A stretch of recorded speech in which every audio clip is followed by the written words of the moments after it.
영광과 사명이라는 제목으로 말씀을 증거하도록 하겠습니다. 현대 교회를 진단하면서 많은 사람들이 위기다 뭐 이런 말을 합니다. 뭐 새로운 이야기도 아니고 벌써 그런 이야기 나온 지가 한 30년 된 것 같아요. 그렇게 멀리 갈 필요도 없이 우리 자신의 주변을 돌아봐도 코로나 이전과 코로나 이후가 굉장히 많이 달라졌다. 교회도 그렇고 여러분 본인 스스로도 아마 달라진 것들을 느낄 것입니다. 자, 가나안 성도 얘기를 들으셨을 거예요. 가나안 성도. 뭐 혹시나 모르는 분 있을 것 같아. 예수님을 믿지만 교회 안 나가는 성도를 가나안 성도라고 합니다. 자, 통계에 의하면 작년 통계입니다.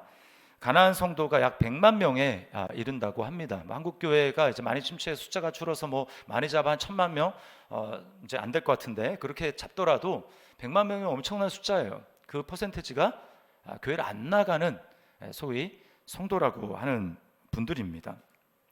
자, 그런가 하면 한국 기독교 교회 협의회 발표에 따르면 코로나 기간 3년 동안에 문을 닫은 교회, 그러니까 작년 12월까지죠. 2000년부터 2022년 3년 동안 문을 닫은 교회가 1000개 정도 된다고 합니다. 그러니까 굉장히 많은 숫자가 문을 닫은 거예요. 제가 말씀을 준비하면서 옥하는 목사님이 하셨던 말씀이 생각이 났습니다. 교회의 거의 대다수의 문제는 목회자 탓이다 이런 이야기를 했어요.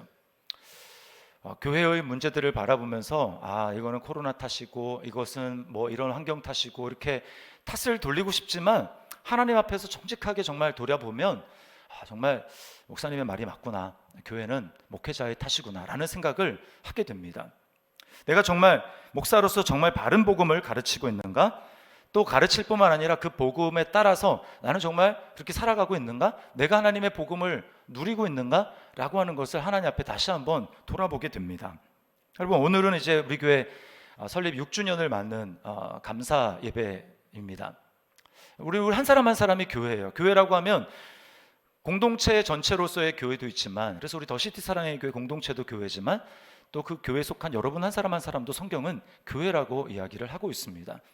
자, 그런데 하나님은 변함이 없으시잖아요. 예수님은 변함이 없으시잖아요. 근데 교회는 왜 역사에 따라서 흥망성쇠를 거듭하고 있는가라고 하는 것을 본다면 문제는 우리에게 있다라고 하는 것을 알게 됩니다. 하나님은 변하지 아니하고 하나님의 말씀도 변하지 않는데, 그렇다면 문제는 하나님이 교회들에게 하시는 그 말씀에 대해서 우리가 정말 믿음으로 반응하고 있는가, 정말 믿고 있는가, 우리가 정말 주님이 오늘 교회에게 하시는, 우리 교회에게 하시는, 또 교회인 나에게 하시는 그 말씀을 정말 믿고 그 믿음으로 반응한다면 하나님이 변하지 않으셨기 때문에 다시 한번 교회들의, 또 우리에게 하나님은 새로운 생명과 은혜로 새롭게 하시는 역사가 있을 줄 믿습니다. 우리가 그것을 기대해야 됩니다. 자, 그러면 오늘 교회에 대해서 말씀하시는 주님의 음성을 우리가 듣기를 원하는데요. 먼저 좀 생각할 것은 교회가 본질적으로 권세가 있는 영광스러운 존재라는 것입니다. 자, 저를 따라 하시기 바랍니다. 교회는 가장 영광스러운 존재다. 네, 교회가 가장 영광스러운 존재라고 하는 것입니다. 22절 말씀을 다시 보시면 이렇게 얘기합니다. 같이 읽을까요? 다시요. 또 만물을 그의 발 아래 복종하게 하시고 그를 만물 위에 교회의 머리로 삼으셨느니라. 자, 여기 세 가지 존재가 나옵니다. 만물, 그 다음에 그리스도, 교회. 자, 이거를 위계 질서의 순서에 따른다면 어떻게 되냐면 제일 먼저는 만물이 있습니다. 그리고 만물 위에 교회를 세우셨다고 하고 교회 위에 머리가 되시는 분이 예수 그리스도입니다. 그러니까 만물, 교회, 예수 그리스도 이렇게 있는 거예요. 여기 만물에는 그야말로 모든 게 다 들어갑니다. 하나님 빼놓고 모든 피조물이 다 여기 만물에 들어가는 거예요. 여러분, 우리는 만물 안에 있는 것들 중에서 얼마나 부러워하는 대상이 많고 내가 저거를 가졌으면 좋겠다라고 하는 것들이 많이 있습니까? 남자부터 같은 경우에는 뭐 멋진 자동차가 나오면 내가 좀 자동차 저걸 탔으면 좋겠다 뭐 이렇게 생각하실 거예요. 그런가 하면 우리가 뭐 TV를 틀면 아름다운 남녀 연예인들의 모습이 나옵니다. 그걸 보면서 나도 좀 저런 아름다움을 가져갔으면 좋겠다 뭐 이렇게 부러워하기도 합니다. 그런가 하면 여자분들은 이제 우리 1층에도 주얼리 샵이 이제 생기더라고요. 들어올 때 보셨는지 모르겠는데 건물에 좀 안 어울리는 것 같긴 하지만 여자분들은 이제 아름다운 보석, 다이아 몇 캐럿 이것이 있으면 좋겠다. 이렇게 이야기를 합니다. 근데요, 만물에는 이게 다 들어가는데 교회가 우리가 부러워하고 영광스럽다고 생각하는 그것들보다 교회가 훨씬 더 영광스럽다고 하는 거예요. 만물 위에 하나님이 교회를 세웠다고 하는 것입니다. 여러분, 우리는 때때로 어떻습니까? 몸을 가지고 살아가다 보면 몸 때문에 참 힘들 때가 있습니다. 질병에 걸리고 또 몸을 가지고 있기 때문에 우리가 괴로움을 당하는 일들이 참 많이 있어요. 그러다 보면 천사는 참 좋겠다, 나처럼 이런 몸을 가지고 있지 않으니까 얼마나 좋을까, 이런 괴로움을 당하지 않아도 되니까 얼마나 좋을까라고 생각을 하죠. 천사가 능력이 많으니까.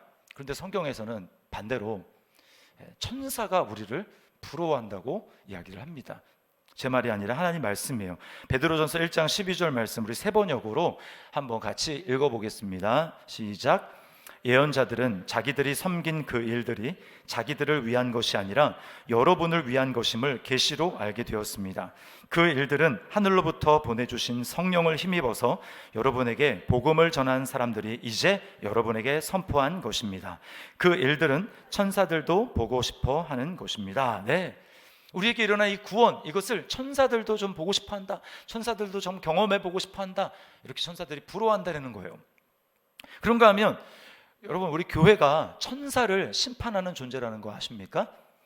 고린도전서 6장 3절에 이렇게 말씀합니다. 제가 세 번역으로 읽어드릴게요. 우리가 천사들도 심판하리라는 것을 알지 못합니까? 그러한데 하물며 이 세상 일이야 말할 나위가 있겠습니까? 여러분, 교회는 이처럼 영광스러운 존재예요. 천사들은 하나님이 우리의 구원을 위해서 심부름을 시키는 종들에 불과하지만 저와 여러분들, 교회는요, 하나님이 우리를 일꾼으로 부르신 게 아닙니다. 물론 일꾼의 역할도 있습니다만 그 이전에 하나님은 저와 여러분을 영광스러운 교회로 세우셨어요. 그래서 예수 그리스도 안에서 저와 여러분을 바라보면서 하나님은 정말 너는 내 사랑하는 아들이야, 또 너는 내 사랑하는 딸이야, 이렇게 말씀을 하시고요. 그리고 또 그리스도의 신부입니다. 우리가 예수님을 믿으면 예수님과 하나가 돼요. 한 몸이 됩니다. 그래서 예수 그리스도의 영광을 교회가 함께 누리는 거예요. 그분이 영광스럽습니까? 그러면 그분과 연합한 우리 교회고 한 사람 한 사람이 영광스럽다고 성경이 이야기하는 거예요. 우리는 이 말씀을 믿어야 합니다. 베드로랑 야고보와 요한이 이제 예수님이 몇 달 후면 십자가에 못 박혀 죽으시는데 그 변화산 그 위에 지방으로 가셨다가 이제 내려오시다가 어느 날 이제 변화산에 올라가십니다. 3명을 제자를 데리고 올라가십니다. 그래서 예수님이 변화되셨다고 말씀을 해요. 성경의 기록에 하면 빨래하는 사람이 아무리 빨래를 열심히 해도 그렇게 희게 될 수 없을 정도로 하얗게, 그리고 빛나는 모습으로 예수님이 변화됐다고 말씀을 합니다.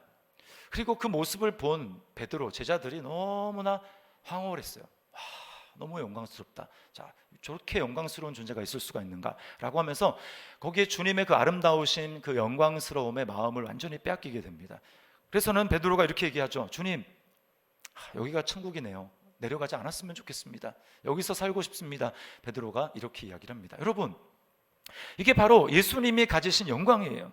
미리 보여주신 것입니다. 부활하실 주님의 영광을 미리 보여주신 거예요. 그런데요, 성경은 뭐라고 얘기했냐면 예수 그리스도와 우리가 죽으신 뿐만 아니라 부활하심에 연합을 했기 때문에 그 예수님의 부활한 영광, 예수님이 보여주신 그 영광은 바로 예수님과 한 몸 된 저와 여러분의 영광이라고 하는 거예요. 지금은 당장 아니죠. 그러나 주님이 재림하실 그날에 우리에게 나타날 영광이라고 하는 것입니다. 그러므로 여러분, 우리는 현재 모습만 보면서 내 현재 처지가 이렇다, 너무 힘들다, 경제적으로도 또 여러 가지 문제로, 관계로 너무 힘들다, 괴롭다, 나 같은 게 뭘 해, 이렇게 말하면 안 됩니다. 자신에 대해서도 그렇고 교회에 대해서도 마찬가지예요. 사람들이 교회 외부의 시각으로 교회에 대해 손가락질을 하고 교회가 왜 저러냐 뭐 이렇게 얘기를 하죠. 물론 그걸 다 부인하라는 얘기 아닙니다. 그런 모습들이 우리에게 있죠. 그럼에도 불구하고 우리는 하나님의 시각으로 믿어야 됩니다. 나를 향한, 교회를 향한 하나님의 시선, 얼마나 네가 영광스러운 존재를 아느냐, 이것을 우리가 믿어야 되는 거예요. 여러분, 내 자신이 그것을 믿지 않는데 누가 믿겠습니까? 교회는 권세 있는 영광스러운 존재라는 것을 믿어야 하는 거예요. 자, 그렇다면 우리가 두 번째로 생각할 것은 실제로 그런 영광스러운 존재로 여기는데, 그러면 이 땅에서 예수님처럼 어떻게 우리가 그 영광을 실제로 경험할 수 있는가? 어떻게 교회로 우림을 부름을 받았는데 그냥 열심히 그냥 일만 하는 게 아니라 어떻게 예수님이 누리셨던 그 영광과 기쁨과 평안을 실제로 누리면서 이 땅 가운데 살아갈 수 있을까? 그게 가능이나 할까? 가능합니다, 여러분. 자, 두 가지인데요. 먼저는 자기 영광을 추구하려는 시도를 부인해야 합니다. 아니, 목사님 영광을 누리려면 영광을 추구해야 되는 건 아닙니까? 근데 영광을 누리려고 한다면서 어떻게 자기 영광을 추구하지 말라고 하니 이게 좀 말이 안 되는 거 아닙니까? 라고 생각할 수 있잖아요. 그러나 여러분, 역설 같지만 그것이 진리입니다. 자, 22절을 다시 보세요. 또 만물을 그의 발 아래 복종하게 하시고 그를 만물 위에 교회의 머리로 삼으셨느니라. 자, 만물을 예수님의 발 아래 복종하게 하셨다고 합니다. 자, 예수님은 누구십니까? 하나님이시죠. 자, 그러면 하나님이시니까 하나님 앞에 다 만물이 다 복종해야 되는 건 아닙니까? 근데 무슨 또 예수님의 발 아래 복종하게 하셨다라고 하는 일이 도대체 무슨 얘기입니까? 여러분, 우리 여기에서 생략된 게 있잖아요. 그게 뭡니까? 바로 이 땅에 일어난 반역입니다. 반역. 하나님은 하나님이시죠.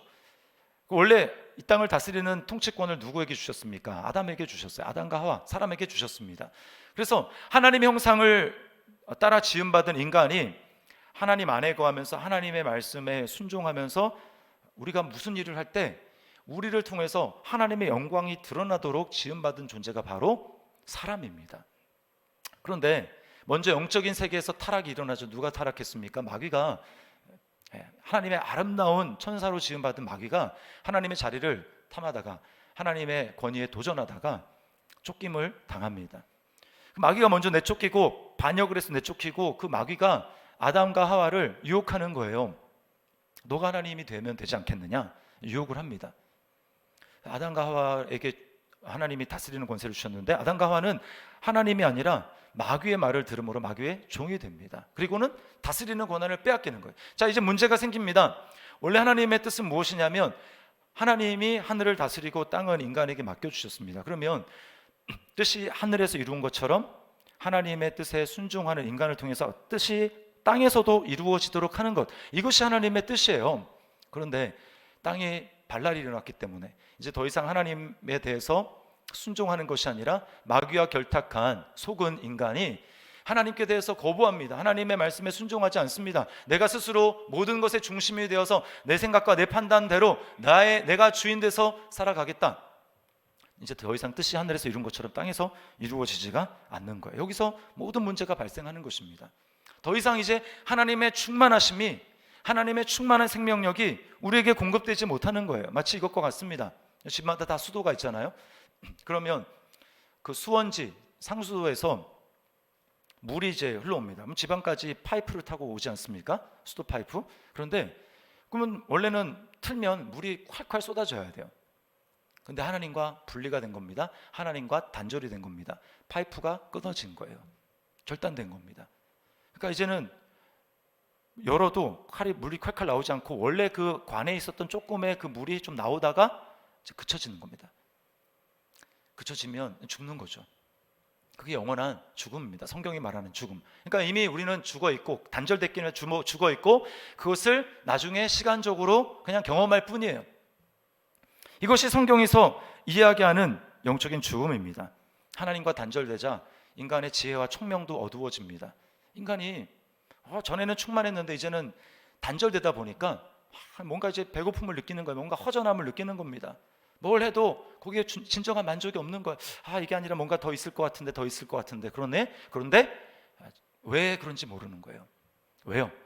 하나님과 단절됐기 때문에 영적인 부분에서도 캄캄해졌습니다. 지혜와 총명이 어두워진 거예요.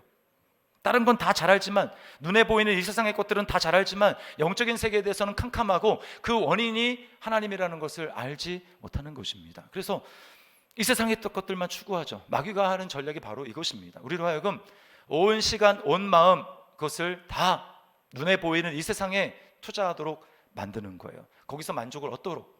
그래서 사람들이 다 어떻게 합니까? 어떻게 하면 내가 좀 더 힘을 키워볼 것인가? 어떻게 하면 내가 더 높은 자리에 올라갈 것인가? 내가 더 영향력 있는 사람이 될 것인가? 어떻게 하면 다른 사람들로부터 인정을 받을 것인가? 박수와 갈채를 받을 것인가? 나의 존재감이 드러나도록 할 것인가?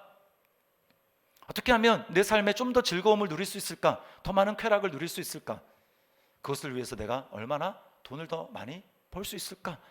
여기에 모든 사람들의 관심이 다 집중되어서 살아갑니다. 그럼 우리가 살아가는 데 있어서 이런 것들은 필요한 겁니다. 몸을 가진 인간이 이거 없으면 살 수가 없죠. 그러나 문제는 뭐냐면 그것들만 추구하는 게 문제라는 거예요. 그것들만 있으면 내 삶은 아무 문제가 없을 것이다 라고 생각하는 인간의 무지, 지혜와 총명이 어두워진 인간의 그 마음이 문제라는 것입니다. 2주 전에요, 팀 켈러 목사님이 주님의 부르심을 받고 천국으로 가셨어요. 3년 전쯤에 췌장암 진단을 받으셨고 암 투병하다가 거의 99% 암이 제거됐다고 했는데 다시 이제 그게 재발해가지고 이제 2주 전에 주님의 부름을 받으셨어요. 전 세계 기독교 지도자들에게는 물론이고 포스트 모더니즘의 세계관 가운데 하나님이 어디 있어? 말이 돼? 이렇게 얘기하는 사람들에게 복음으로 변증하고 많은 젊은이들이 그 복음을 듣고 주님 앞에 돌아오는 그런 놀라운 일들을 이제 팀 켈러 목사님을 통해 하나님이 하셨는데요. 저 개인적으로도 팀 켈러 목사님에게 참 많은 은혜와 빚을 졌습니다. 제가 사실은 교회 개척한 게 팀 켈러 목사님의 영향이 커요. 전에는 이제 저희 아버지가 목회를 하셨는데 세상적인 관점에서 성공했다고 할 수 없거든요. 그러니까 저는 늘 두려움이 있었습니다, 저의 마음에. 근데 팀 켈러 목사님을 제가 알게 되고 그 목사님의 메시지를 통해서 제가 복음을 재발견했어요. 복음이 내가 알고 있다고 했는데 그런 게 아니었구나. 정말 놀랍구나. 하나님이 나를 이렇게 여기신다니, 나를 이렇게 변화시킨 복음이라면 나는 할 수 있겠다. 그래서 제가 용기를 내고 그래서 교회를 개척을 할 수 있게 됐어요. 자, 그런데요, 팀 켈러 목사님이 이제 돌아가시기 얼마 전에 마지막으로 이제 설교를 아마 설교도 교회 앞에서 한 게 아니라 영상으로 해서 이제 메시지를 보냈는데 그래서 여러 가지 메시지를 합니다. 그런데 그 중에 하나가 뭐냐면 자신의 평판에 대해서 잊어버리라는 거예요. Forget about your reputation. 자신의 평판에 대해서 잊어버리십시오. 목사님이 뉴욕의 가장 중심가라고 하는 맨하탄에서 목회를 했습니다. 거기 동성애가 당연한 거고 그렇게 받아들여지는 그런 곳에서 복음을 전했는데 그러다 보니까 뉴욕이 이제 핫하지 않습니까? 그러니까 목회자들도 자기 커리어를 위해서 뉴욕으로 많이 온다는 거예요. 하나님의 복음을 위해서 그렇게 오는 것도 있겠지만 한편으로는 내가 여기서 성공하면 내가 얼마나 뛰어난 목회자인지 증명할 수 있고 나는 쿨한 목사고 굉장한 대단한 목사라는 것을 증명하기 위해서 뉴욕으로 온다는 거예요. 그런 목회자들을 향해서 팀 켈러 목사님이 이렇게 이야기를 합니다. 당신 자신을 위해서 위대한 일을 추구하지 마십시오. 자신의 평판에 대해서 염려하지 마십시오. 자신의 자격을 증명하는 것 때문에 노심초사하지 마십시오. 목회의 성공을 자신의 정체성으로 삼지 마십시오. 그렇지 않으면 사역이 잘 되지 않을 때 여러분은 자신이 완전히 실패자처럼 느껴지게 될 것입니다. 여러분, 이거는 목회자인 저에게만 해당되는 게 아닙니다. 모든 사람에게 해당이 되는 거예요. 나는 어디에 정체성을 두고 있는가? 그게 만약에 예수님이 아니라면요, 우리는 그게 잘 될 때는 아무 문제가 없습니다. 그냥 잘 되어 갈 때는 괜찮아요. 그러나 문제는 그게 안 되기 시작할 때, 하나둘씩 사라지기 시작할 때 문제가 생기기 시작하는 겁니다. 팀 켈러 목사님의 이 목회자들을 향한 이 조언, 충고가 저한테도 해당이 됐어요. 제가 주보에 짤막하게 썼지만 저는 개척을 준비하면서 저 나름대로 꽤 잘 준비된 목사라고 생각을 했습니다. 왜냐하면 이제 또 사랑의 교회 계열이 있었으니까 그 옥하는 목사님 하나님 앞에 바르게 사신 분 아닙니까? 그분이 평생 이 제자훈련의 목회 철학을 가지고 한 사람을 그리스도의 제자로 세우는 일에 훈련을 하고 그렇게 하셨던 분인데 제가 그렇다고 생각을 했어요. 내가 그 목회 철학을 이어받아서 나도 그런 목회로 해야지 그렇게 생각을 했고, 아까 말씀드린 것처럼 팀 켈러 목사님 제가 존경하고 그래서 교회 개척하기 전에 3년 동안 팀 켈러 목사님이 세운 시티 투 시티, 우리나라에 이제 그 지부가 생겨졌는데 거기서 3년 동안 제가 복음에 관해서 이렇게 훈련을 받았거든요. 그렇게 제 나름대로는 자부심이 있었습니다. 그리고 진짜 복음으로 말미암은 감동과 기쁨이 제 안에 넘쳤어요. 감격해서 자주 눈물을 흘리고 설교를 준비하다가 눈물 흘리고 이런 일이 있었습니다. 근데 시간이 지나면서 점점 그것이 심해지는 거예요. 심해지는 겁니다. 제 안에 기쁨이 조금씩 별로 없어지는 거예요. 그것을 나중에 알게 됐습니다. 나중에 팀켈러 목사님이 충고했던 그 영적인 암이 저의 마음 가운데 있었던 거예요. 목회의 성공을 자신의 정체성으로 삼는 것, 그것이 은연중에 저의 마음 가운데 있었던 것입니다. 그거를 언제 깨닫게 되느냐? 코로나 시기에 깨닫게 됐어요. 코로나 시기 여러분 다 아시잖아요. 뭘 할 수 없는 시기였어요. 이걸 해보려고 하는데 이거 안 되고, 저거 해보려고 하는데 안 되고. 그러면서 저는 점점 우울해져 가기 시작했습니다. 그래서 제가요, 그 정신과 진료는 받아보지 않았지만 제 스스로 이런 거를 우울증이라고 하나 보다. 너무너무 괴로웠습니다. 어떻게 할 수가 없어요.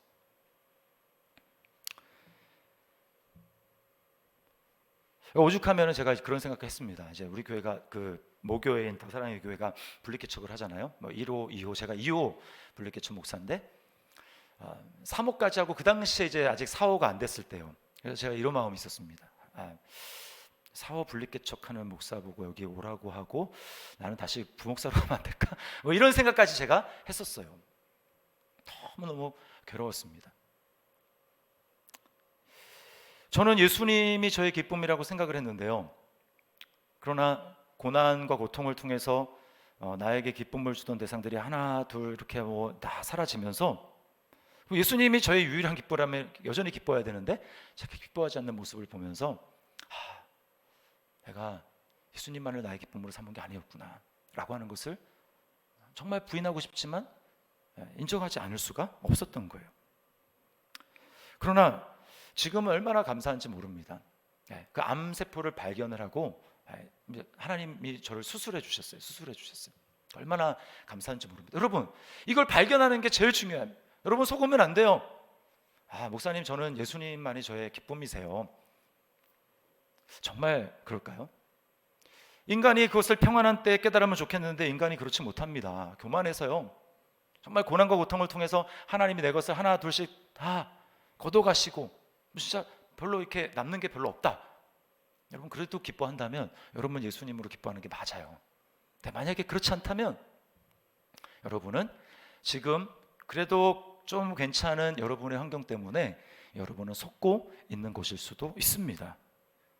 제자들에게 예수님이 똑같이 말씀하셨어요. 70인의 제자들을 파송하십니다. 둘둘씩 짝지어서 복음을 전하는데 그들은 가진 게 없었어요.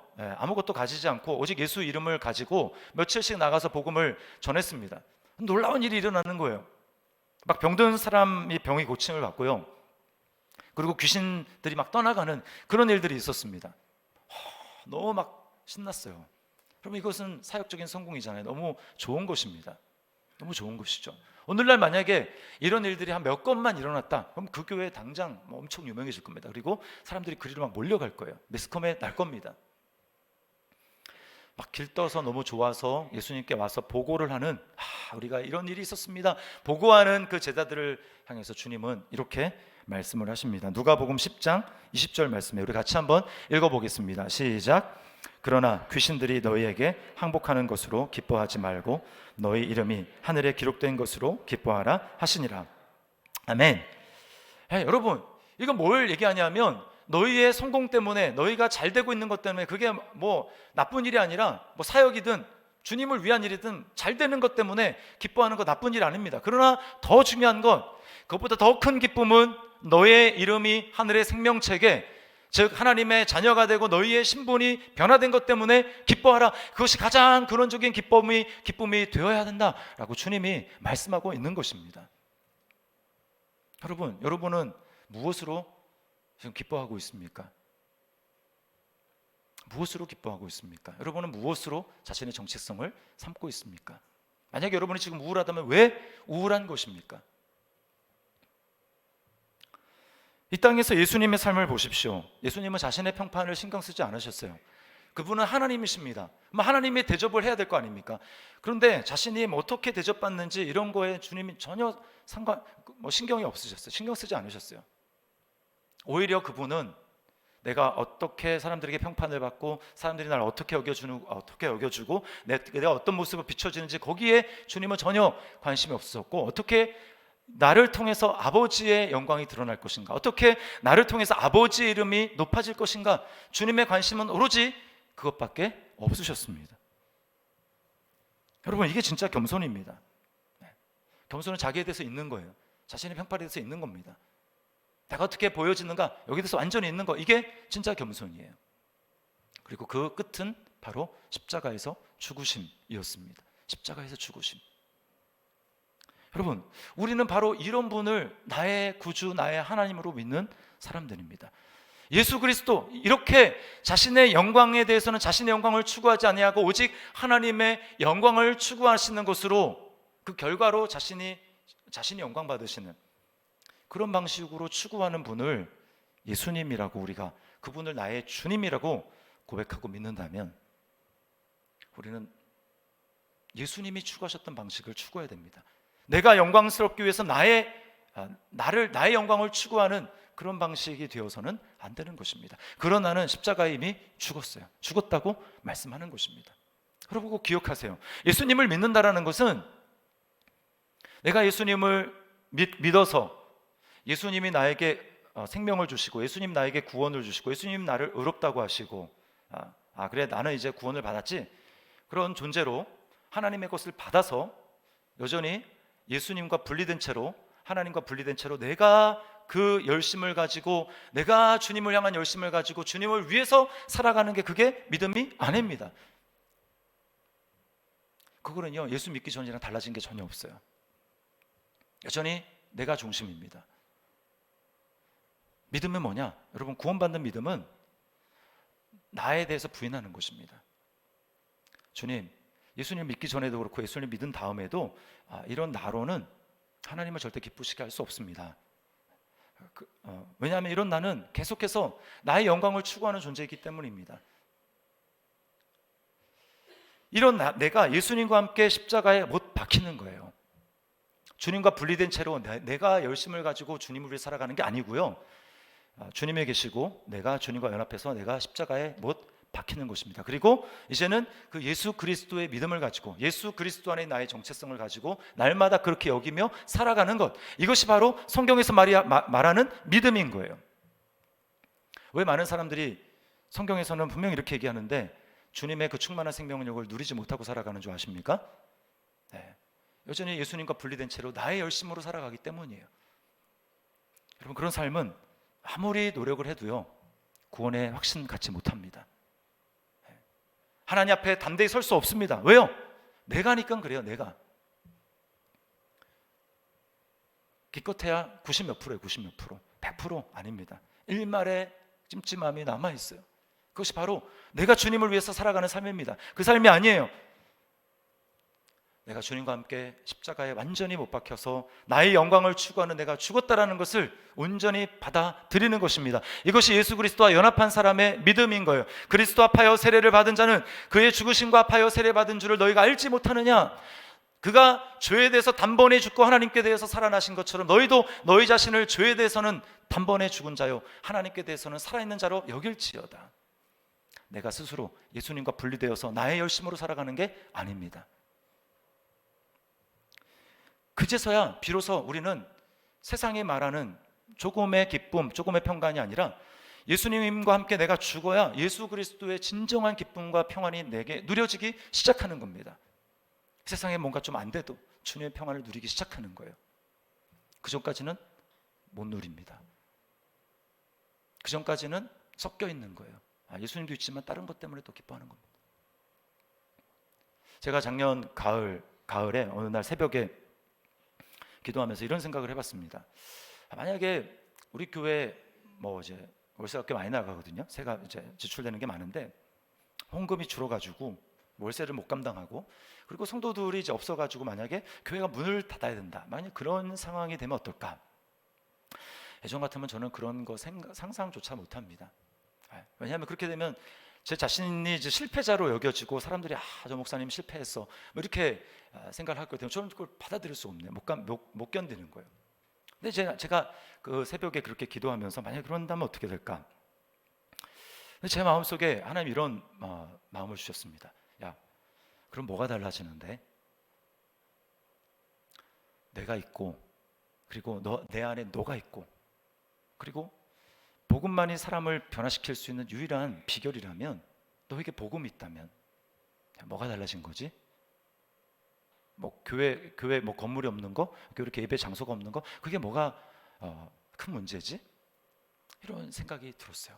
그래서 그래, 그렇게 되면 정말 주님 나라를 위해서 내가 주님 나라를 건설하는 그 일에 내가 그렇게 쓰임받기를 원합니다 라고 하는 소수의 성도들과 함께 우리 집에서라도 모이면 되지, 우리 거실에서 모이면 되지, 그래서 복음 전하고 그렇게 하면 되지, 뭐가 문제지? 이런 생각이 들었어요. 이제 실제로 그렇게 한다는 얘기가 아니고요, 여러분 오해를 하지 마세요. 우리 그렇게 된다는 거 아니고, 그런 생각을 딱 하니까요 너무 막 자유해지는 거예요. 나의 정체성은 거기 있는 게 아니지, 내가 왜 거기에 정체성을 두는 것으로 생각을 했죠. 그러니까 막 마음속에 막 자유함과 평안과 기쁨이 이전보다 더 흘러넘치는 것을 경험했습니다. 여러분, 우리가 바로 그런 존재입니다. 어떠한 것으로도 세상이 우리를 규정하지 못하고 예수 그리스도 안에 있는 나의 정체성, 그분이 나를 의롭다 하시고 나를 기쁘게 여기시는 그 정체성, 그것 가지고 우리가 살아갈 수 있는 거예요. 그게 바로 그리스도 안에 있는 믿음으로 살아가는 것입니다. 그리고 두 번째는요, 첫 번째에서 따라오는 결과인데요, 그건 뭐냐 하면 바로 하나님의 충만함을 흘려보내는 사명을 감당하는 것입니다. 자, 23절을 우리 다시 한 목소리로 읽어보겠습니다. 23절 같이 읽습니다. 시작. 교회는 그의 몸이니 만물 안에서 만물을 충만하게 하시는 이의 충만함이니라. 자, 이 말은 한마디로 교회는 충만합니다. 세상의 충만함이 아니라 하나님의 충만함, 그게 바로 교회라는 거예요. 왜 그렇습니까? 충만하신 하나님, 충만하신 그리스도와 우리가 하나로 연합이 되었기 때문입니다. 우리가 그리스도의 몸이기 때문에요. 자, 그런데 중요한 건 뭐냐면 하나님이 그럼 왜 충만하게 해주셨느냐? 충만함의 목적입니다. 목적. 그게 뭐예요? 만물을 충만하게 하시는 자의 충만함. 그러니까 하나님은 교회를 만물 위에 세우셔서 하나님의 충만함을 교회에 주시는 이유는 뭐냐면 그 교회만 충만함을 누리라고 준 게 아니라 교회에 주신 그 충만함을 만물에게 흘려보내도록 하기 위해서 하나님이 교회를 세우시고 교회를 부르셨다라는 것입니다. 이걸 잊어버리면 안 돼요. 인간이 죄로 타락한 다음에 나타나는 것이 뭡니까? 흘려보내지 않는 겁니다. 하나님이 내가 너를 통해서 만물을 축복하고 만물에 나의 영광이 나타나기를 원한다, 그렇게 말씀하시는데 그거를 싫다고 하는 겁니다. 하나님과 단절됐잖아요. 그러니까 어떻습니까? 계속 뭔가 불안합니다. 뭔가 내 것으로 자꾸 채워야 된다고 생각을 합니다. 그래서 나를 위해서 자꾸 쌓고 나의 영광을 추구하고 나를 위해서 계속 쌓고 쌓는 그런 삶을 살아가는 거예요. 그러니까 흘려보내지 못합니다, 절대로요. 하나님의 충만함을 정말 믿고 하나님의 충만함이 나에게 있다는 것을 정말 믿을 때 우리는 비로소 흘려보내는 삶을 살아갈 수 있는데, 하나님과 단절되어 있는 상태다 보니까 불안해요. 좀 더 채워야 돼, 좀 더 채워야 돼. 하나님의 영광을 드러내지 못합니다. 여러분, 그것을 가장 잘 보여주는 게 창세기 11장에 나오는 바벨탑 사건이에요. 바벨탑. 하나님과 단절되자 사람들이 어떻게 합니까? 자신들의 힘과 지혜와 모든 걸 다 동원해가지고 쌓고 쌓는 삶을 살았습니다. 그 끝은 뭐예요? 패망입니다. 하나님의 원리는 흘려보내는 삶입니다. 그리고 흘려보낼 때 하나님의 충만하심이 거기에 나타나는 거예요. 여러분, 파이프 아시죠? 파이프, 아까 수도꼭지 파이프 얘기를 했는데 그 파이프가 평상시에는 그 안에 물이 있는지 잘 몰라요. 교회가 충만하다고 얘기하는데 평상시에는 우리가 충만함을 잘 누리지 못합니다. 충만한가 진짜 그런가 머릿속으로 그래, 충만하다고 하는데 잘 못 누립니다. 언제 그 충만함을 경험하게 될까요? 수도꼭지를 트는 겁니다. 수도꼭지를 틀어요. 그러면 물이 흐르기 시작합니다. 그제서야 정체되어서 그냥 충만한지 아닌지 잘 모르겠는데, 물이 있는지 잘 모르겠는데 수도꼭지를 트는 순간 물이 쫙 흘러가죠. 수원에서부터 물이 막 흘러나오는 것입니다. 그제서야 비로소 충만하구나 아는 것이죠. 마찬가지입니다. 하나님의 원리는 흘려보내는 거예요. 반대로 하나님을 반대하는 원리는 무엇입니까? 나를 위해서 계속 쌓는 것입니다.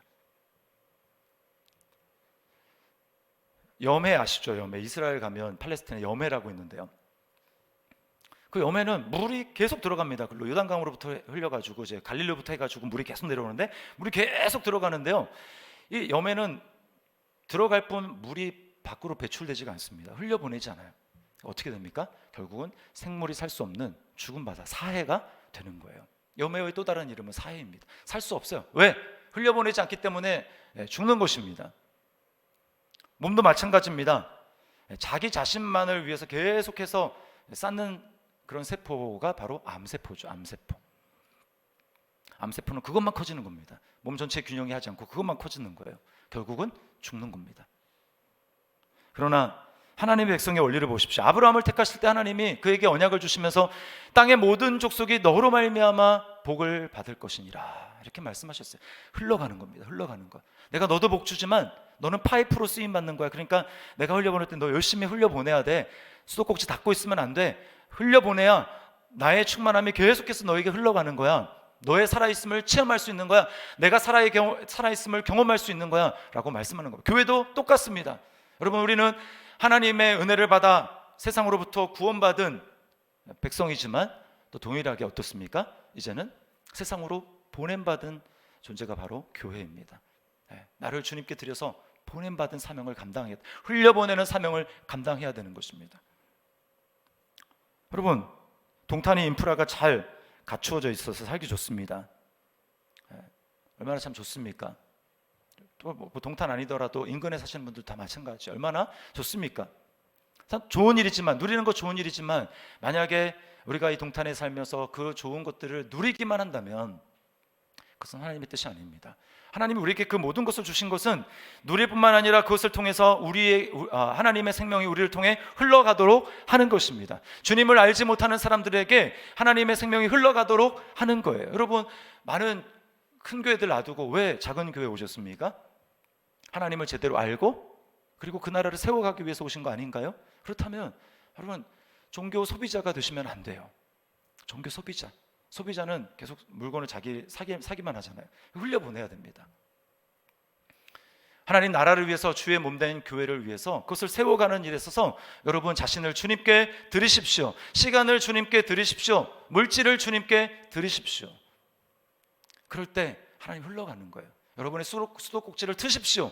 그제서야 여러분에게 잠잠하게 살아있는지 죽었는지 모르겠지만 몰랐었던 그 하나님의 생명력이, 하나님의 살아계심이 여러분의 삶을 통해서 또 우리 교회를 통해서 충만하게 나타날 줄 믿습니다. 그것이 바로 하나님의 원리인 거예요.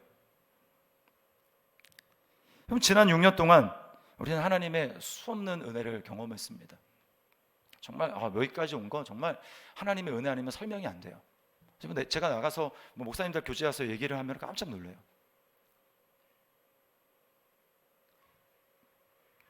정말 하나님의 은혜입니다. 어떻게 가능한가? 부족함에도 불구하고 그래도 주님 나라를 위해서 사명을 감당하고 흘려보내기 위해서 애쓰는 삶을 살았기 때문에 하나님은 우리 교회를 축복하시고 우리 교회 하나님의 영광과 살아계심을 보여주셨다고 저는 믿습니다. 그리고 그걸 더 풍성하게 해야 돼요. 하나님의 살아계심을 느끼기 위해서. 우리는 앞으로도 그렇게 달려갈 것입니다. 헌혈도 그래서 하는 거예요. 우리가 나눌 수 있는 거 나누자, 흘려보낼 수 있는 거 흘려보내자, 내가 할 수 있는 것 하나님을 위해서 드리자. 이런 삶을 살 때 하나님이 우리를 통해서 세상 가운데 영광을 드러내시고 하나님이 영광을 받으실 줄 믿습니다. 교회는 영광스러운 존재예요. 그러나 그것을 우리만 가지고 있을 때 그 하나님의 영광은 드러나지 않습니다. 우리 스스로 우리 교회는 영광스러운 교회야, 나는 영광스러운 교회야 라고 하는 것을 세상 사람들이 아무리 손가락질을 하고 내 모습이 초라해 보이고 그런다 할지라도 우리를 향한 하나님의 선언을 우리 믿고 선포합시다. 그리고 그 하나님의 영광스러움을 세상의 방식이 아니라 나를 위해서 영광을 추구하는 방식이 아니라 예수님처럼 우리 하나님의 영광을 구하고 그리고 우리에게 주신 것들을 흘려보내는 사명을 감당함으로 말미암아 우리를 통해 점점 더 하나님의 영광이, 하나님의 생명이, 하나님의 풍성하심이 드러나게 될 줄 믿습니다. 우리 그런 더시티 사랑의 교회, 그런 저와 여러분 될 수 있기를 주님의 이름으로 축원합니다. 우리 말씀을 기억하면서 우리 교회여 일어나라 라고 하는 찬양 우리 하나님 앞에 고백하며 나가겠습니다.